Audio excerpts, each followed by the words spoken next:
இஸ்லாம் என்பது ஒரு இயற்கை மதமாக இருக்கிறது. அதாவது நேச்சுரல் ரிலீஜியன் என்று கூறுவார்கள். பொதுவாக ஒரு விஷயத்தை தொடர்ந்து செய்து கொண்டிருக்கக்கூடிய மனிதரிடத்தில் இதை விட்டு விடுங்கள், இது கெட்டது, இது தீமையானது என்று கூறினால் அவனால் அதை ஒரே தடியாக விட்டுவிட முடியாது. கொஞ்சம் கொஞ்சமாகத்தான் விட முடியும். இதுதான் மனிதனுடைய இயற்கை.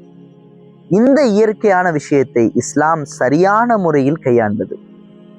காலம் காலமாக மதுவிற்கும் போதைக்கும் அடிமையாக இருந்த ஒரு சமூகத்தை எப்படி மது இல்லாத சமூகமாக, போதை இல்லாத சமூகமாக மாற்றியது என்பதை நாம் சிந்தித்து பார்க்க வேண்டும்.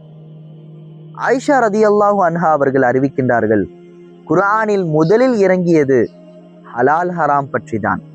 அதாவது இறை நம்பிக்கையாளர்கள் யார், இறை நிராகரிப்பாளர்கள் யார் என்றுதான் குர்ஆனில் முதலாக இறங்கியது.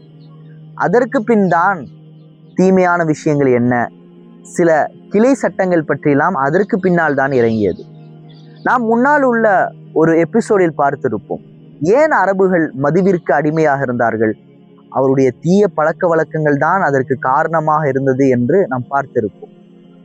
இஸ்லாம் முதலில் அவருடைய தீய பழக்க வழக்கங்களை ஹராமாக்கியது, அவருடைய ஜாஹிலியத் பண்புகளை ஹராமாக்கியது. பின்பு அவர்களை இறைவனுக்கு கீழ்ப்படிபவர்களாக மாற்றியது.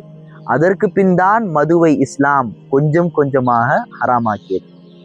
மேலும் ஆயிஷா ரதியல்லாஹு அன்ஹா அவர்கள் கூறுகின்றார்கள், லவ் நுஸில அவ்வலு ஷைஇன் லா தஷ்ரபுல் ஹம்ர, குர்ஆனில் முதலாகவே நீங்கள் மதுவை அருந்தாதீர்கள் என்று இறங்கியிருந்தால் லகாலு லா நதஉல் ஹம்ர அபதன், நாங்கள் ஒரு காலம் மதுவை விட முடியாது என்று அவர்கள் கூறியிருப்பார்கள் என்று அவர்கள் கூறுகின்றார்கள். மேலும் இஸ்லாம் எவ்வாறு இந்த மதுவை